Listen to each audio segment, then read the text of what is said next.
Your Honor, my husband is dangerous. He threatened to kill me last Tuesday. She said this while holding her lover's hand, my therapist's hand. I'm standing in a courtroom in downtown Portland, and the woman I've loved for 13 years, the woman I came home to after Fallujah, after the IED that killed 2 of my brothers and left me with ringing in my ears that never stops, is telling a judge I'm a monster. Dr. James Wilson sits beside her at the plaintiff's table, his hand resting on her lower back. Proprietary, comfortable, like he's done it 1,000 times before. He has. The judge, Patricia Reynolds, her nameplate reads, looks over her reading glasses at me. I'm wearing my dress uniform, medals on the chest. Purple Heart, 3rd from the left. I thought it might matter. Thought it might say something about who I am. It doesn't. Mr. Davis, Judge Reynolds says, do you have a response to these allegations? My attorney, Robert Mitchell, stands. He's older, gray-haired, a veteran himself, Vietnam. He found me through the VA network. Your Honor, my client categorically denies these accusations. We believe there are significant inconsistencies in the documentation provided by Mrs. Davis, and we request time to... He has PTSD, Sarah interrupts. Her voice cracks perfectly. She's good at this. He gets so angry. I've documented everything. Dr. Wilson can verify. He's been treating Ethan for 9 months. He knows my husband better than anyone. Dr. Wilson nods. Solemn, professional, the man I trusted with my worst days. The nightmares, the panic attacks in grocery stores when someone drops a can and it sounds like gunfire. The shame of crying in parking lots. He knows all of it. And now he's using it to take my daughter. Judge Reynolds reviews the restraining order application. Sarah's attorney has submitted a thick folder, photos, therapy notes, a declaration from Dr. Wilson himself. Patient exhibits escalating violent ideation and poor impulse control. Requires immediate intervention to ensure family safety. The court finds sufficient cause for a temporary restraining order, Judge Reynolds says. Mr. Davis, you are prohibited from contact with your wife and minor child, Emma Davis, age 11, until the preliminary hearing. That's set for, she checks her calendar, 3 weeks from today. 3 weeks. I haven't seen Emma in 4 days. Not since Sarah filed. Not since the police came to my apartment and served me with papers at 6 in the morning. Your Honor, I start, but Robert touches my arm. We'll appeal, he whispers. Sarah stands. She's wearing a dress I bought her last Christmas, navy blue. She wore it to my promotion ceremony at the VA, told me I looked handsome in uniform, kissed me in the parking lot. She adjusts her purse, platinum wedding band catching the fluorescent light. She's still wearing it. Dr. Wilson stands with her. They don't touch now, not here, not in front of the judge, but I can see it. The way he angles his body toward hers. The way she leans in, magnets, gravity, they walk out together, and the last thing I hear before the courtroom door closes is her laugh, light, relieved, like she just won something. 37 days earlier, I pulled into the driveway of our lake house 2 hours before I was supposed to. Emma's soccer tournament had been canceled, thunderstorm warning, and I'd texted Sarah to let her know I was heading up to surprise her. She'd said she needed quiet time to work on her consulting project, told me to stay home with Emma, that she'd be back Sunday night. I didn't get a response to my text. Should have known then. The lake house is 40 minutes outside Portland, tucked into the pines near Mount Hood. We bought it 6 years ago with my combat pay and her inheritance from her father. A place to escape to, I'd said. Somewhere Emma could learn to fish. Somewhere I could breathe without the city closing in. Sarah's car's in the driveway. Silver Lexus. Vanity plate. Sarah D. There's another car parked behind it. Black Mercedes. I don't recognize it. The front door's unlocked. I step inside. Hardwood floors. The smell of the fireplace, even though it's June. Sarah always lights it anyway. Says it's romantic. Her keys are on the kitchen counter, the lake house key on the ring, the one I gave her on our 5th anniversary, brass with a little engraved heart. So we always have a place to escape to, I'd said. Her phone is there too, face up, screen glowing. A text from Jay. He'll never suspect. You're too good at this. I stand there, holding her phone, reading it again, footsteps on the stairs. Ethan, her voice, startled, high. I look up. She's at the top of the staircase, wearing my old Marines t-shirt, the one that says Semper Fi across the chest, nothing else. Behind her, in the doorway of our bedroom, the bedroom where we used to stay up late talking about Emma's future, about buying a boat, about growing old, is Dr. James Wilson. He's buttoning his shirt. Ethan. Dr. Wilson steps forward, calm, collected, like he's still in his office at the VA, notepad on his knee. This isn't, let's all take a breath, okay? We can talk about this rationally. Sarah comes down the stairs. She doesn't run, doesn't cry, just walks, steady. How long? My voice doesn't sound like mine. Ethan, please. How long, Sarah? She stops 3 steps from the bottom, crosses her arms. 9 months. 9 months. The same 9 months I've been seeing Dr. Wilson for therapy. The same 9 months Sarah has been working late on her consulting projects. The same 9 months Emma has been asking me why mommy seems different. I'm sorry, Sarah says, but she doesn't look sorry. She looks caught, annoyed, like I'm the one disrupting something. I didn't mean for you to find out like this.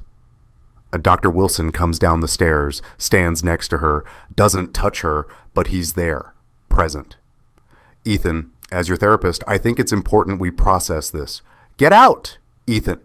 Get out. My voice echoes. Too loud, the kind of loud that sounds dangerous even when it isn't.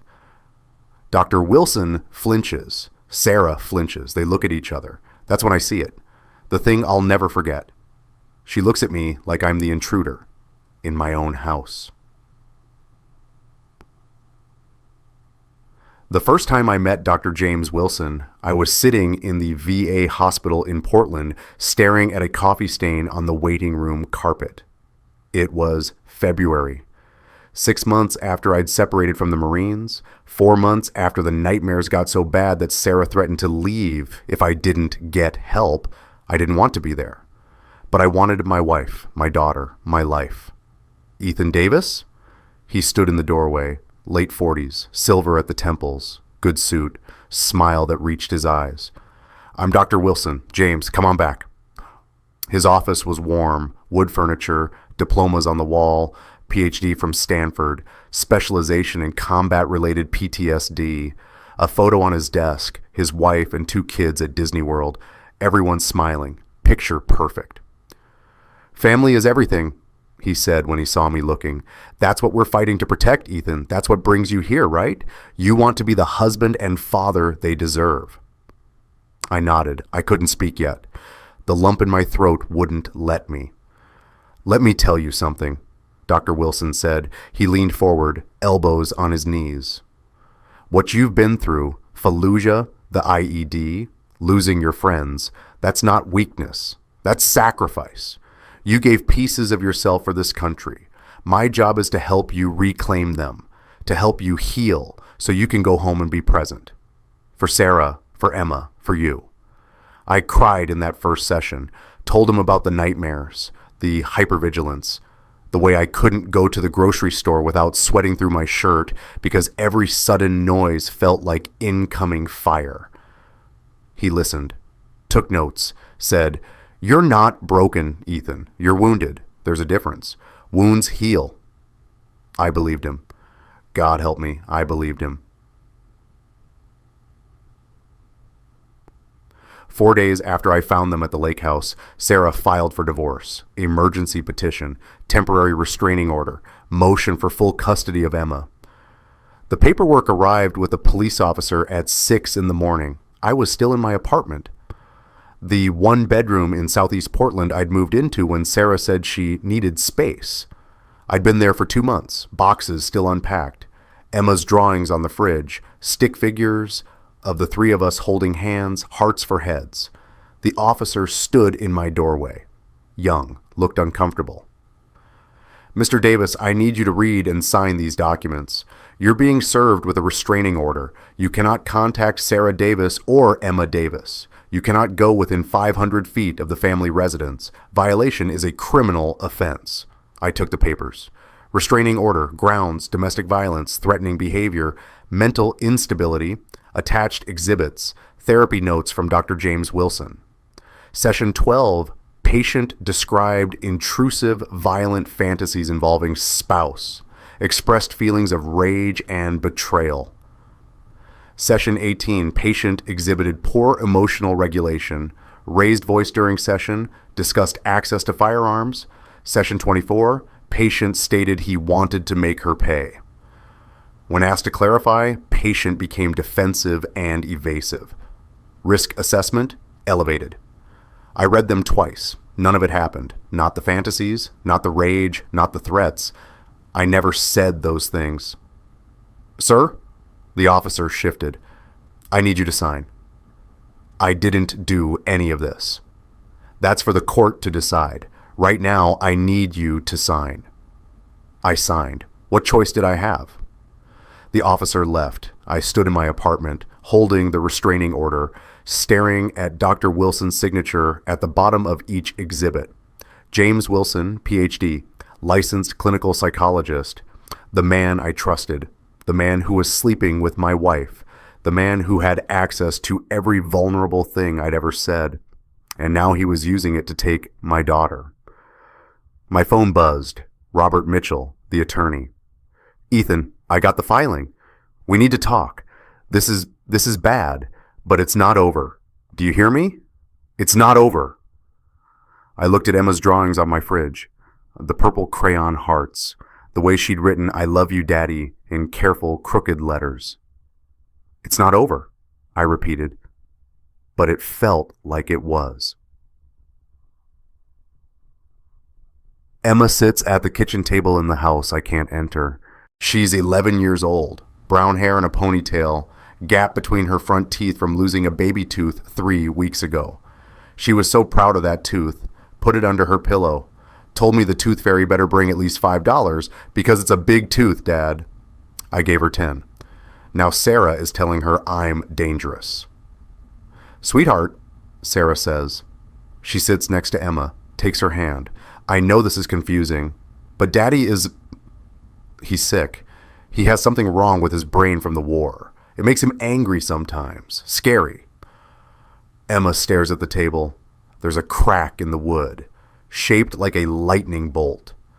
Emma and I used to trace it with our fingers, made up stories about where it came from, magic spells, superhero battles. Daddy's not scary, Emma says, quiet. I know it's hard to see it, but Dr. Wilson, you remember Dr. Wilson, he's been helping Daddy. He says Daddy needs more help than we can give him, that we need to give Daddy space so he can get better. Dr. Wilson walks into the kitchen. He's comfortable here, moves like he lives here. He does now, doesn't he? He opens the fridge, pours himself orange juice, Emma's favorite kind, the one with extra pulp. Hey, Emma, he says, casual, friendly. How was school? Emma doesn't answer. Sarah squeezes her hand.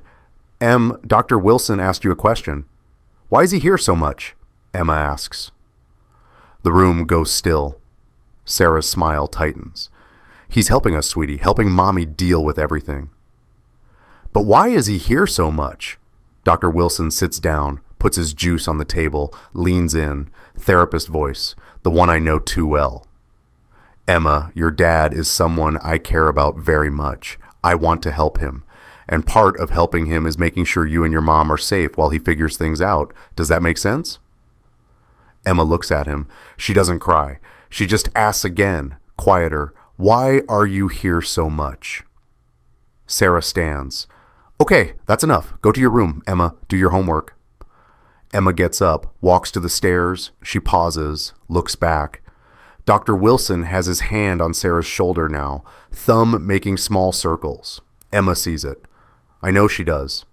Because later, much later, she'll tell me that's the moment she knew something was wrong.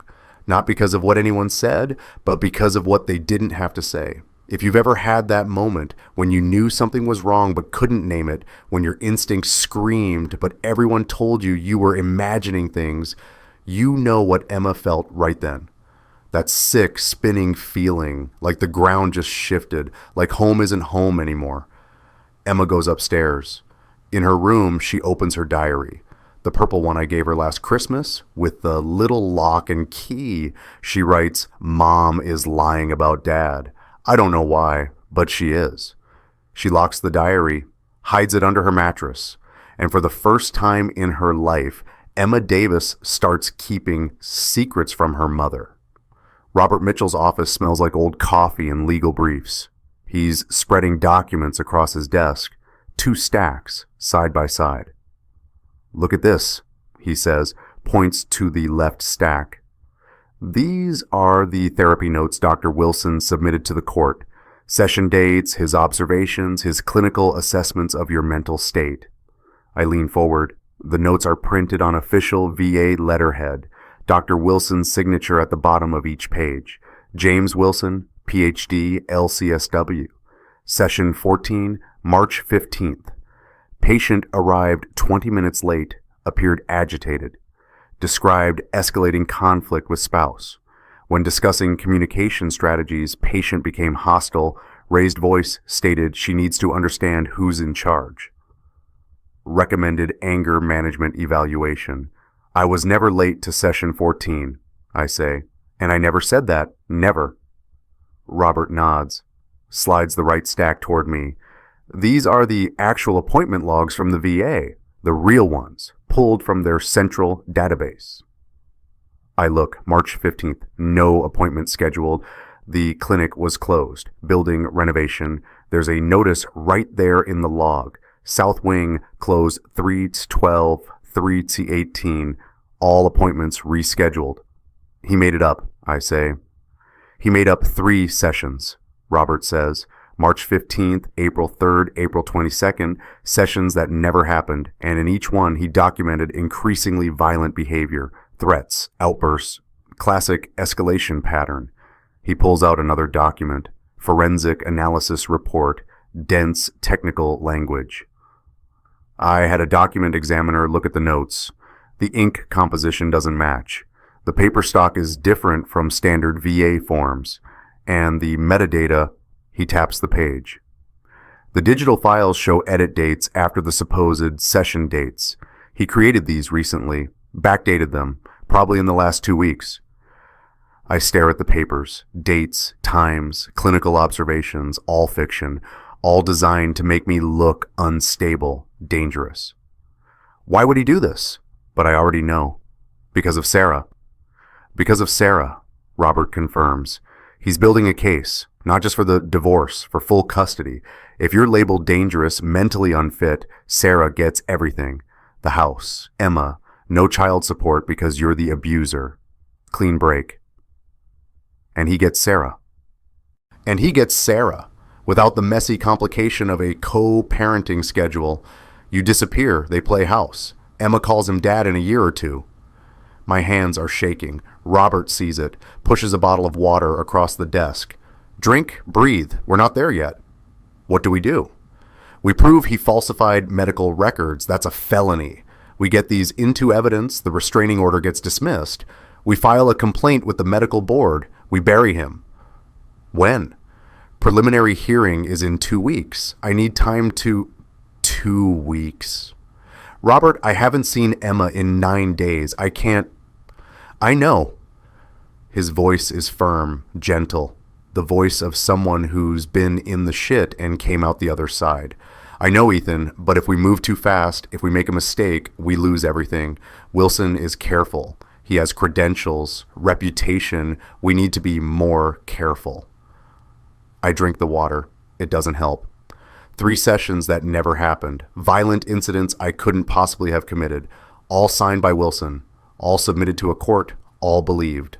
All designed to erase me from my daughter's life. Emma lies in bed. It's 10:47 p.m. Her bedroom light is off, door closed. She can hear Sarah and Dr. Wilson downstairs, talking, laughing. She should be asleep. Instead, she's staring at her phone. She called her dad's number 3 times today. It goes straight to voicemail. His mailbox is full, but the first message is still there, the one he recorded 2 weeks ago, before the restraining order, before everything broke. She dials again, just to hear it. Hey, you've reached Ethan Davis. Can't come to the phone right now. Leave a message and I'll call you back. If this is Emma, M-Bear, I love you, kiddo, so much. She hangs up, dials again. If this is Emma, M-Bear, I love you, kiddo, so much.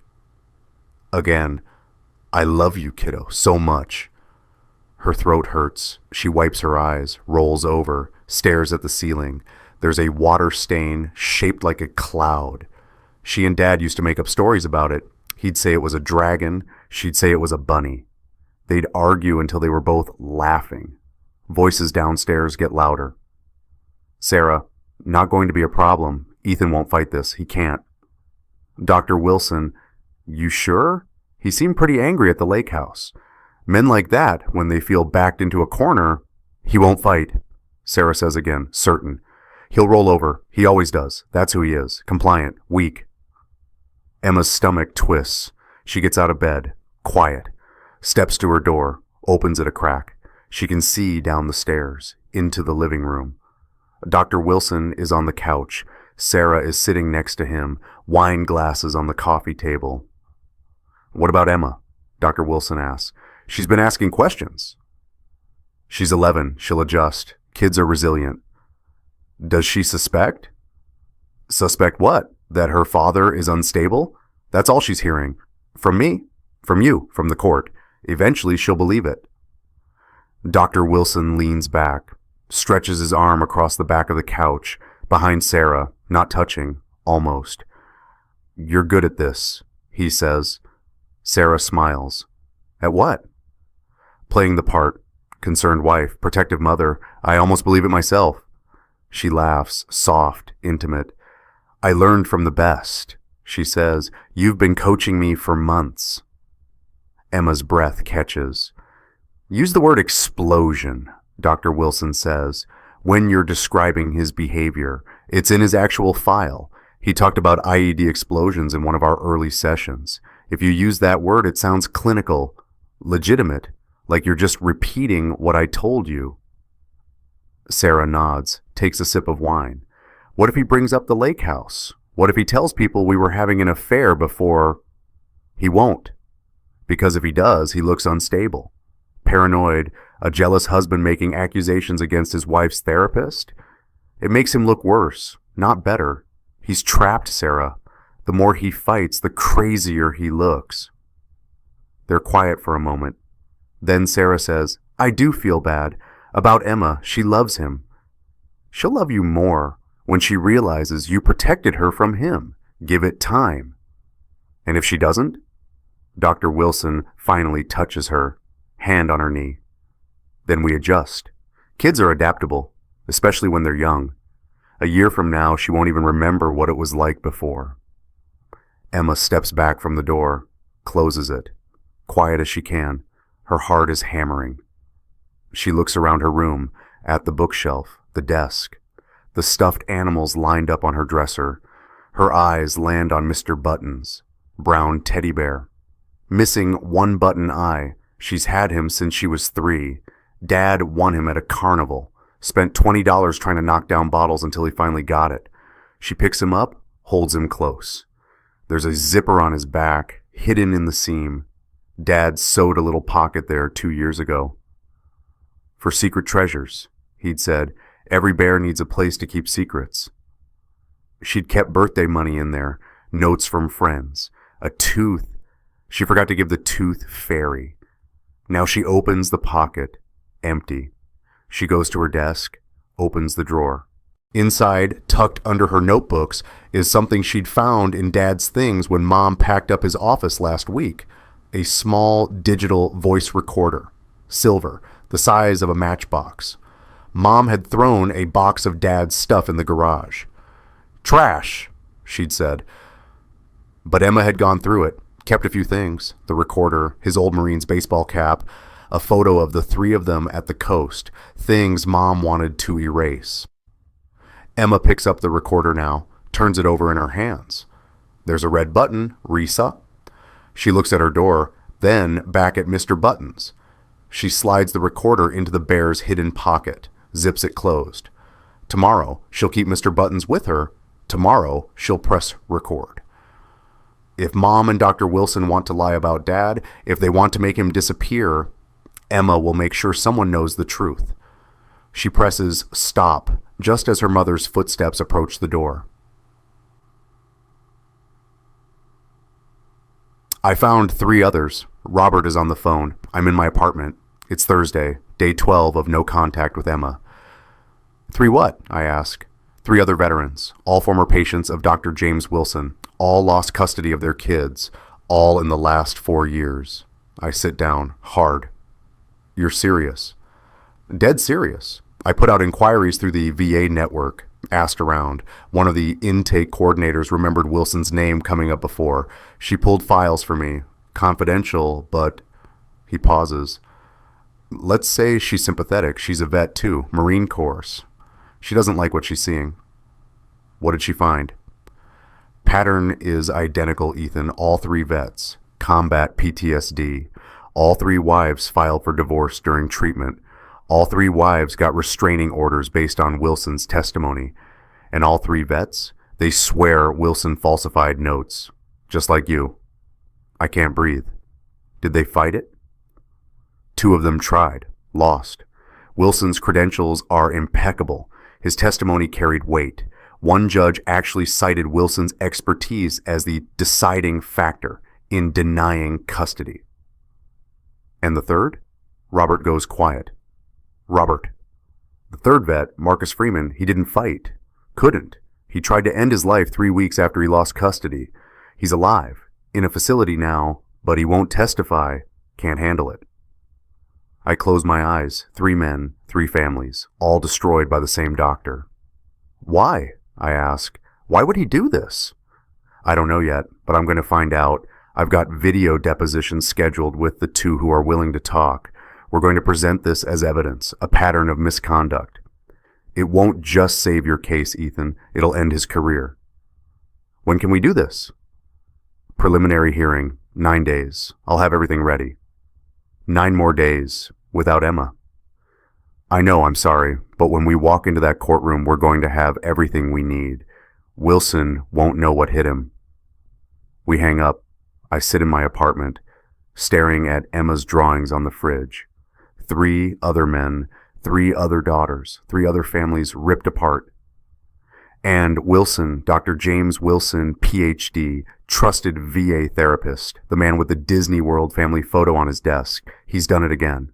To me, to Emma, to Sarah. Except Sarah knows. Sarah is part of it, and that's what makes it worse. He didn't just betray me, he turned my wife into a weapon.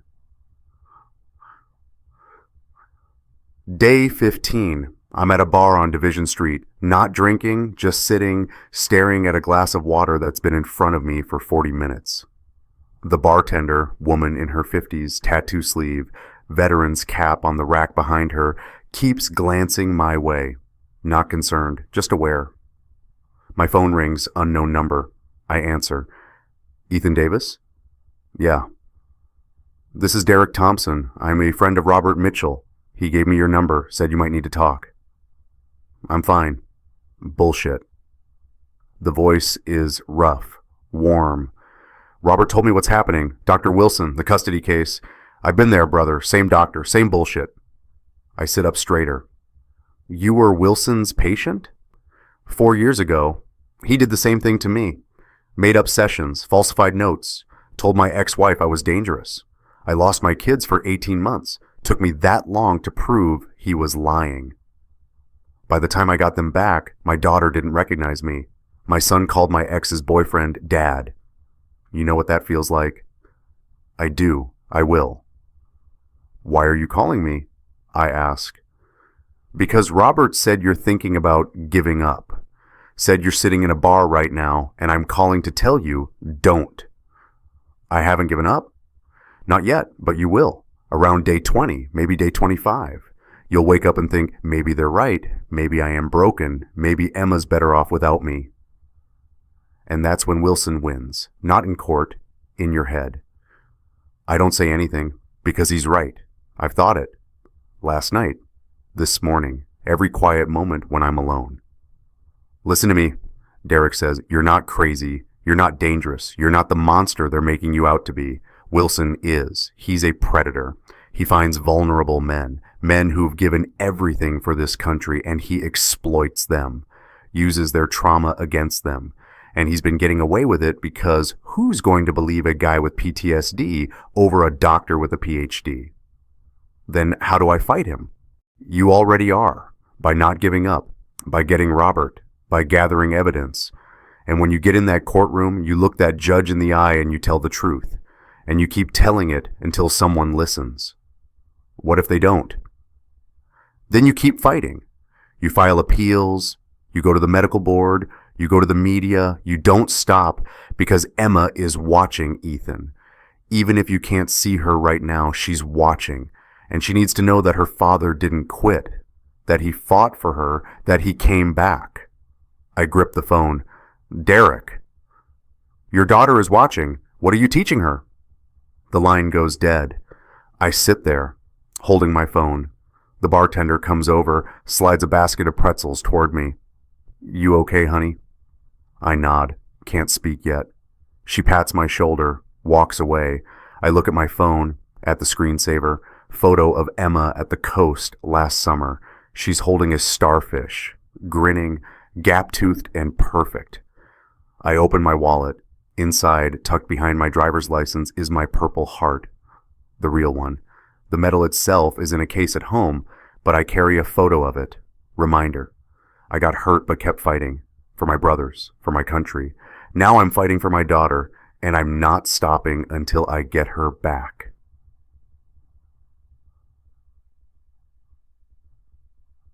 Emma sits on her bed. Mr. Buttons is next to her, zipper pocket open, voice recorder inside. She's been carrying him everywhere for 3 days, to school, to dinner, to bed. Mom asked why she's suddenly so attached to that old bear. He makes me feel safe, Emma said. Mom didn't ask again. This afternoon, after school, Emma heard them again. Dr. Wilson was in Dad's old office, the one Mom converted into her workspace. Emma walked past, stopped, listened. She's still asking about him, Sarah said. Give it time. The longer he's gone, the less she'll remember. What if she doesn't adjust? What if she keeps pushing? Then we reinforce the narrative. Remind her that her father is sick, that we're protecting her. Kids believe what they're told, Sarah, especially when it comes from authority figures. You, me, her teachers. Eventually, her own memory will rewrite itself. She'll convince herself we're right. Emma's hand had moved to her pocket, pulled out Mr. Buttons, unzipped the pocket, pressed record. She'd held the bear close to the door. Let it capture everything. 10 minutes of conversation. Dr. Wilson coaching Sarah on what to say, how to say it, which words would make Dad sound dangerous.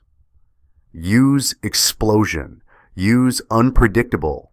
Use worried for Emma's safety. Those phrases carry weight. They sound protective, not vindictive. What if Ethan's lawyer asked me direct questions? Then you cry. You get emotional. You say, I just want my daughter to be safe. Judges respond to maternal instinct. They won't push a crying mother. Emma had stood outside that door, recorder running, heart pounding. When they finally stopped talking, she'd pressed stop, slipped Mr. Buttons back into her backpack, went to her room. And now she's here, holding the recorder, looking at it. This little silver box holds the truth. Proof that Mom is lying. Proof that Dr. Wilson is helping her lie. Proof that Dad isn't the monster they say he is. But what does she do with it? She can't call Dad. The restraining order, she can't tell a teacher. Mom would find out. She can't. Her bedroom door opens. Sarah. Emma, honey, I need to grab your laundry. She stops, sees the recorder in Emma's hand. What's that? Emma's brain freezes. Nothing. Emma. Sarah steps closer. What is that? Just something I found in my desk. Sarah holds out her hand. Give it to me. It's mine. Emma, now. Emma's fingers close around the recorder. She looks at Mr. Buttons, at the open zipper pocket. In one motion, she drops the recorder inside, zips it closed, grabs the bear, holds him tight. I said, give it to me. It's just my bear, Mom. I'm allowed to have my bear. Sarah stares at her. Emma stares back. For a long moment, neither moves. Then Sarah exhales, shakes her head. You're acting strange, Emma. Maybe I should have Dr. Wilson talk to you. He's very good with children. I don't want to talk to Dr. Wilson. Well, maybe you don't have a choice. If you're going to be difficult... I'm not being difficult. I just want my bear. Sarah steps back, hands up, patronizing, calm. Okay, keep your bear. But I'm watching you, young lady. This attitude needs to change. She leaves, closes the door. Emma waits, counts to 60. Then she opens Mr. Buttons' zipper pocket. The recorder is still there, still has the recording, still holds the truth. She pulls out her phone, looks at her contacts. Grandma, Dad's mom, the one who lives in Seattle, the one who called last week, and Sarah said, Emma can't talk right now. Emma opens a text, types, Grandma, I need help. Something's wrong. Can you call Dad's lawyer? His name is Robert. Please, it's important. She hovers over send. If she does this, there's no going back. If she does this, Mom will know. If she does this, she presses send. 3 little dots. Message delivered. 30 seconds later, her phone buzzes. Emma, honey, what's wrong? Are you okay? Emma types, I'm okay, but Dad's not. And I have proof. Proof of what? That Mom is lying. The 3 dots appear, disappear, appear again. Finally, I'm calling Robert right now. Don't delete anything. Don't tell your mother you contacted me. I'll handle this. I love you, sweetheart. Emma exhales. For the first time in 2 weeks, she feels like she can breathe. She locks her phone, puts it under her pillow, holds Mr. Buttons close. Outside her door, she hears Dr. Wilson and Sarah talking, laughing, planning. They think they won. They think Dad is gone. They think Emma is just a kid. Too young to understand. Too weak to fight back. They're wrong. The preliminary hearing is set for 9 a.m. on a Thursday in downtown Portland. I arrive at 8:15. Robert meets me outside the courthouse. He's carrying 2 briefcases, both heavy. You ready? He asks. I'm wearing my dress uniform again, medals polished, Purple Heart in place. I'm ready. We walk through security, up to the 3rd floor, courtroom 3B, Judge Patricia Reynolds presiding. The gallery is more crowded than I expected. Word has spread. There are reporters in the back row, a few veterans I recognize from the VA. Derek Thompson is there, nods at me, solid, present. And in the front row, behind the plaintiff's table, my mother. She flew down from Seattle yesterday, didn't tell me she was coming, just showed up at my apartment last night with groceries and a hug that lasted 5 minutes. Emma called me, she'd said. She told me everything, and I have something you need to see. She'd shown me her phone, text messages from Emma, including one that said, Grandma, I recorded them. I have proof. Tell Dad's lawyer. That's when I knew. That's when everything changed. Now I'm sitting at the defense table, Robert beside me. 2 briefcases in front of us. One contains the forensic analysis, the falsified therapy notes, the proof that Wilson backdated everything. The other contains a voice recorder, small, silver, hidden in a teddy bear for 2 weeks, and a letter written in purple crayon. The door opens. Sarah walks in. Navy blue suit, hair perfect, platinum wedding ring still on her finger. Behind her, Dr. James Wilson, charcoal suit, burgundy tie, confident smile. They're holding hands, not hiding it anymore, not here. They think they've already won. Sarah's attorney, Linda Chen, sharp and expensive, walks with them. She's carrying a leather portfolio, probably full of Wilson's expert testimony. They take their seats at the plaintiff's table. Sarah glances back at the gallery, sees my mother. Her face tightens. Wilson leans over, whispers something. Sarah nods. They both smile. Not a small smile, a real one, genuine, like this is a formality, like the outcome is already decided. Sarah's laugh echoes in the hallway outside. Light, relieved. They don't see Emma, but she's here. Back row, left side, sitting with her grandmother, wearing her favorite purple hoodie, the one I bought her for her birthday. Mr. Buttons in her lap and in her hand, folded in thirds, soft from handling a letter. Judge Reynolds enters. We all stand. She sits. We sit. She reviews her notes, looks over her reading glasses at both tables. This is a preliminary hearing for Davis versus Davis, temporary restraining order and emergency custody modification. Mrs. Davis, your attorney may proceed. Linda Chen stands, smooth, professional. Thank you, Your Honor. This is a straightforward case of domestic violence and mental instability. My client, Sarah Davis, has been subjected to increasingly erratic and threatening behavior from her husband, Ethan Davis. Mr. Davis suffers from severe PTSD. While we have compassion for his service and sacrifice, we cannot ignore the danger he poses to his wife and daughter. We have extensive documentation from Mr. Davis's treating therapist, Dr. James Wilson, a licensed clinical psychologist with 15 years of experience treating combat veterans. Dr. Wilson is prepared to testify that Mr. Davis exhibits violent ideation, poor impulse control, and a pattern of escalating threats.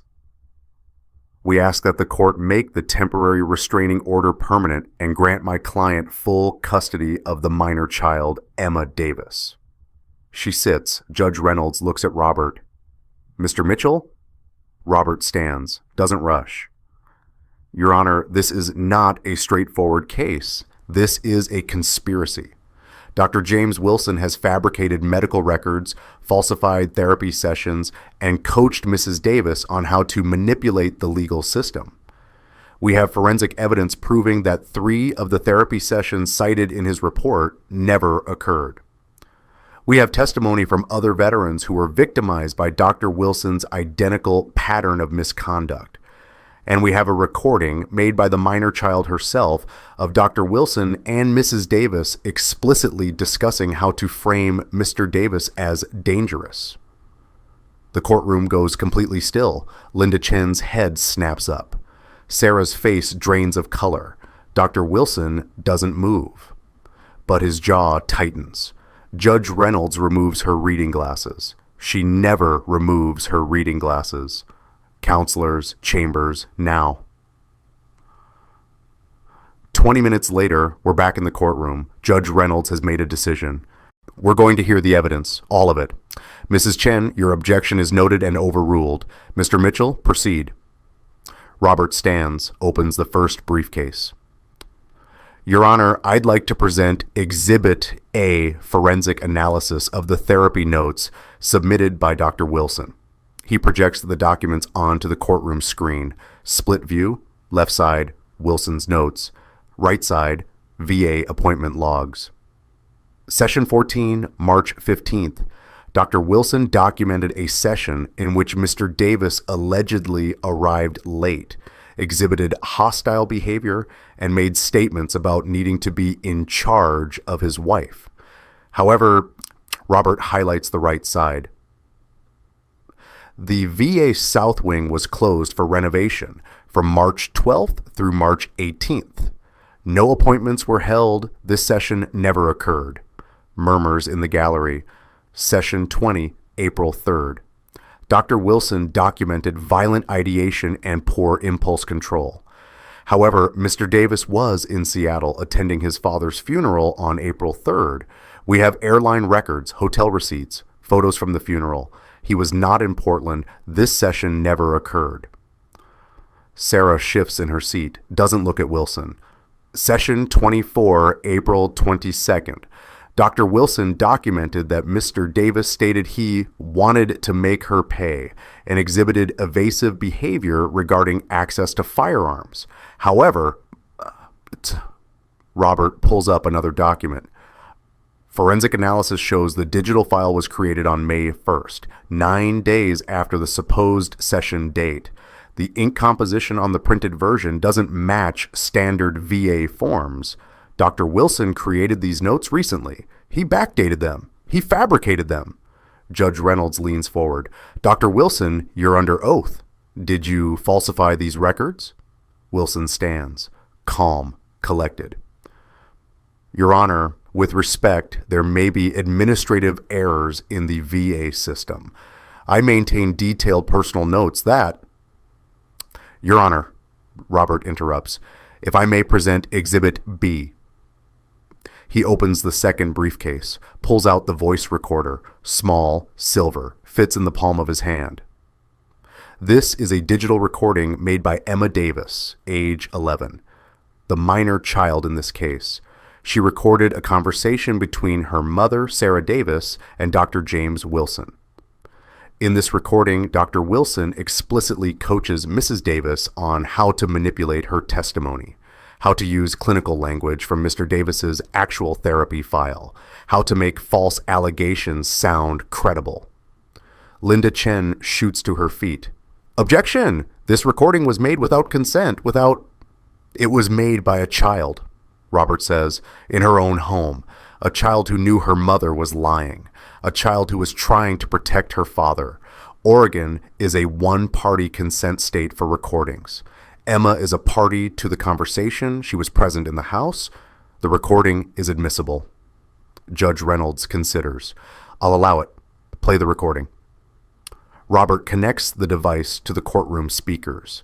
There's a moment of static.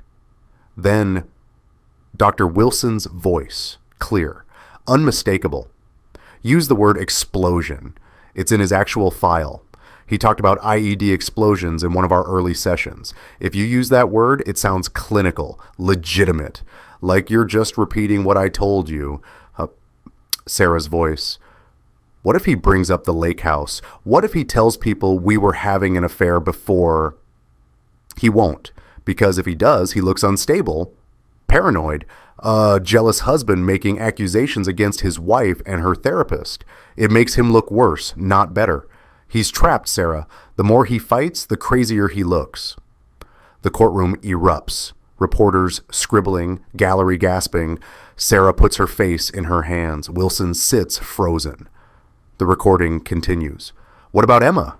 She's been asking questions. She's 11. She'll adjust. Kids are resilient. Does she suspect? Suspect what? That her father is unstable? That's all she's hearing. From me, from you, from the court. Eventually she'll believe it. Judge Reynolds raises her hand. The courtroom quiets. That's enough, she says. Her voice is cold. Mr. Mitchell, is there more? Yes, Your Honor. Exhibit C. Robert walks to the back of the courtroom. Emma stands. She's holding a piece of paper, folded, worn. She walks down the aisle. Doesn't look at her mother, doesn't look at Wilson, just walks, steady, until she reaches the judge's bench.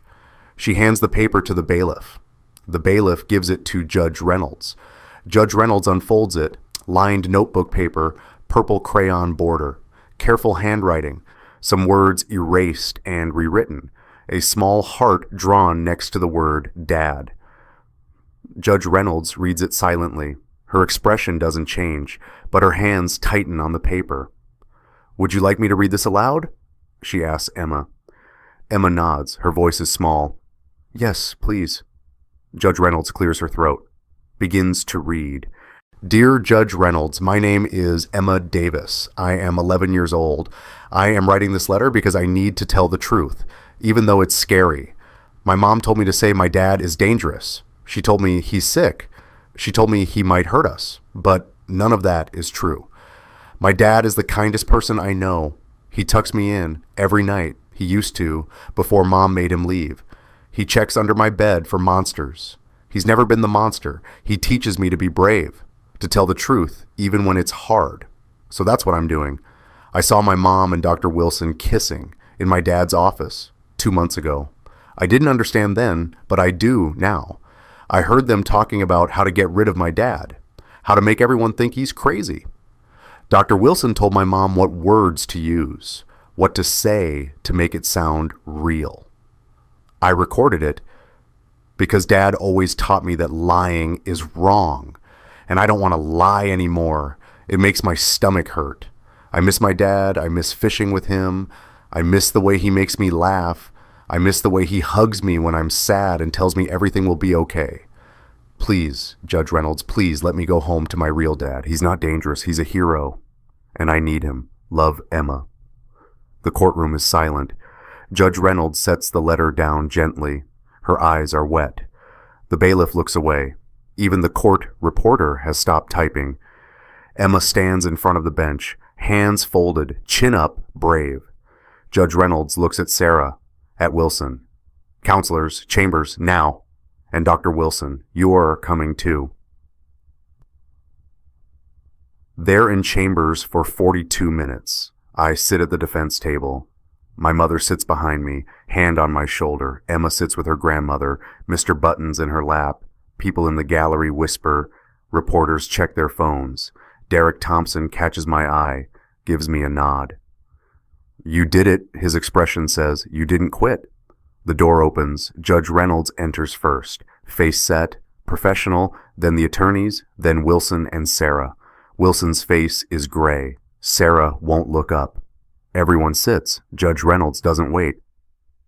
I've reviewed the evidence, all of it. The forensic analysis, the recording, the testimony from 3 additional veterans who have filed complaints against Dr. Wilson for similar misconduct, and Emma's letter.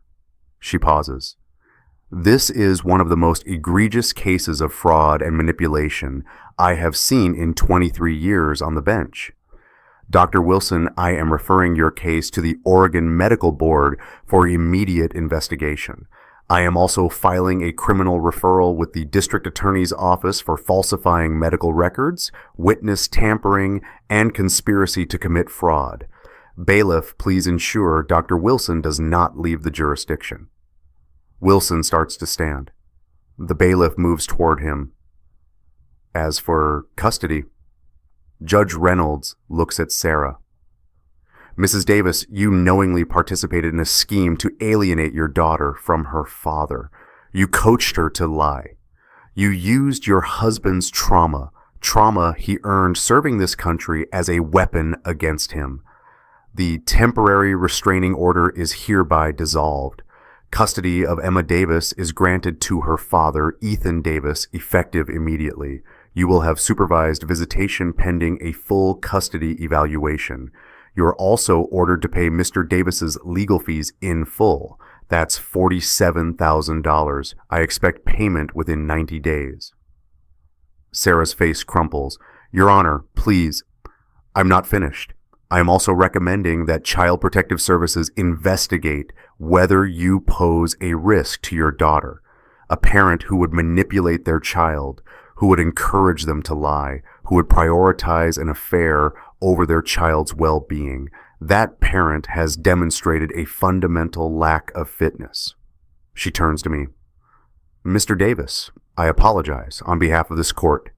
You should never have been put through this. Your service, your sacrifice, your love for your daughter, none of it should have been used against you. I hope you and Emma can heal from this. I can't speak. I nod. Judge Reynolds stands. We're adjourned. Gavel. One sharp crack. The courtroom explodes, reporters rushing out. Gallery erupting. Emma runs, not to me, not yet, to the back of the courtroom to grab her backpack. But then she turns, sees me, and she runs.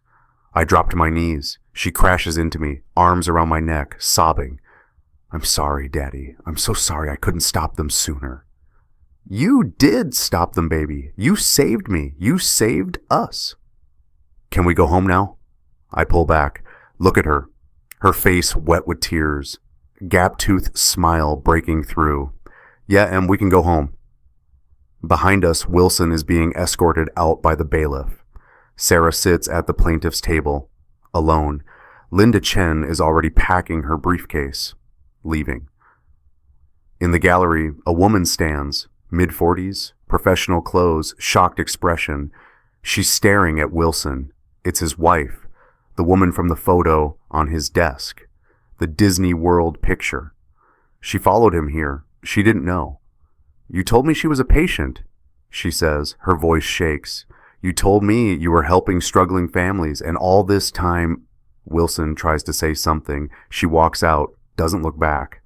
Sarah finally looks up, sees me and Emma. For a moment, our eyes meet. I don't see the woman I married. I don't see the mother of my child.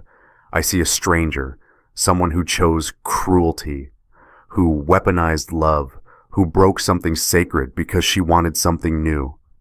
I turn away, take Emma's hand. We walk out of the courtroom together. My mother follows, Derek follows, Robert follows, out into the hallway, into the sunlight. Emma looks up at me. "Dad?" "Yeah, kiddo?" "Can we go fishing like we used to?" I squeeze her hand. "Yeah, we can go fishing." Here's a question I want you to think about. If someone in a position of power, a doctor, a lawyer, a boss, uses that power to destroy you, and they've done it before to others, what's the right thing to do? Do you stay silent to avoid the fight? Or do you speak up even when no one believes you yet? Drop your answer. Fight or walk away? I'm genuinely curious where you stand.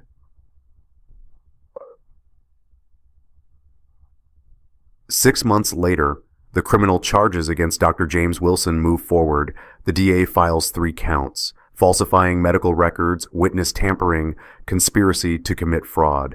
His medical license is suspended pending investigation. The VA opens an internal probe. 3 more veterans come forward with similar stories. His wife files for divorce, takes the kids, gets the house. Wilson's name, once respected, once trusted, is now synonymous with betrayal. Sarah loses her job. The law firm she worked for can't keep her on. Conflict of interest, they say. But really, it's the publicity. Her name in the papers, her face on the news. The woman who tried to destroy a veteran. Friends stop calling. The neighborhood turns cold. The PTA removes her from the board. She moves into an apartment downtown. Small. Nothing like the house. She has supervised visitation with Emma, 2 hours every Sunday, a social worker present. Emma is polite, distant. She doesn't call her mom anymore. She calls her Sarah. It's a Saturday morning in November. Emma and I are at the lake house, the place where everything broke, the place we're taking back. She wanted to come here, said it was important. "We can't let them own it, Dad. It's ours, not theirs." So we came. And now we're standing on the dock, fishing rods in hand, early morning mist rising off the water. Emma's hair is in a ponytail, purple hoodie, my old Marine's cap on her head. She casts her line. Perfect form. I taught her that. "Dad?" "Yeah?" "Do you think Mom ever really loved us?" I don't answer right away, because the truth is complicated, and Emma deserves complicated, not easy lies. "I think she loved us the way she knew how," I say finally, "but sometimes people stop being who they were. They make choices, and those choices change them. Your mom made choices that hurt us. That doesn't mean she never loved us. It means she chose something else." Emma nods. Quiet. "Do you still love her?" "I love who she was. I'm sad about who she became." "Me too." We stand there, lines in the water, sun climbing higher. Emma's rod bends. "Dad, I got one." She reels it in, fighting, steady. I move behind her, hands over hers, guiding. Together we bring it in. A rainbow trout, maybe 12 inches, beautiful. Emma holds it, carefully, the way I taught her. "Can we let it go?" she asks. "You sure? It's a good fish." "I'm sure. Some things deserve to be free." We walk to the edge of the dock. Emma lowers her hands into the water. The trout pauses, then darts away. Silver flash beneath the surface. Gone. Free. Emma wipes her hands on her jeans. looks up at me. I'm glad we came back here. Me too, kiddo. Dad? Yeah? You know what you told me once about your Purple Heart? You said you got hurt but kept fighting. You said that's what it means, to get wounded and not quit. I remember. You did that. For me. You got hurt and you kept fighting. My throat tightens. You did it too, Em. You fought. You didn't quit. She smiles. That gap-toothed smile. Not all wounds bleed, right? Right. Some heal with time. And with truth. And with people who stay. She leans against me. I put my arm around her. We stand on the dock. Water lapping below. Sky opening above. Inside the lake house on the kitchen table, there's a new photo in a frame. Emma and me at the courthouse steps. The day the judge gave us back to each other, my mother took it. We're both smiling. And in the corner, almost hidden, you can see Mr. Buttons. One button eye missing, but still there. Still keeping secrets? Still holding truth until the right moment. On the fridge, Emma's drawing is taped up. New one, made last week. It shows the two of us, stick figures, fishing, and in purple crayon, across the top, my dad, my hero. Not because of the medals, not because of the uniform, because he came back, because he fought, because he stayed. Emma catches another fish. We let it go together, and for the first time in a long time, the lake house feels like home again. Ethan used to think family was about blood, DNA, biology, but Emma taught him something bigger. Family is about who shows up, who fights for you, who stays when the world says you're broken. So here's my final question, and I really want to hear from you. Who's your found family? Who's the person who chose you, not because they had to, but because they wanted to? Drop their name in the comments. Tag them if you want. Let them know they matter, because stories like Ethan and Emma's, they're everywhere. We just have to look. Thanks for listening. If you made it this far, you're part of this community. I'll see you in the next one.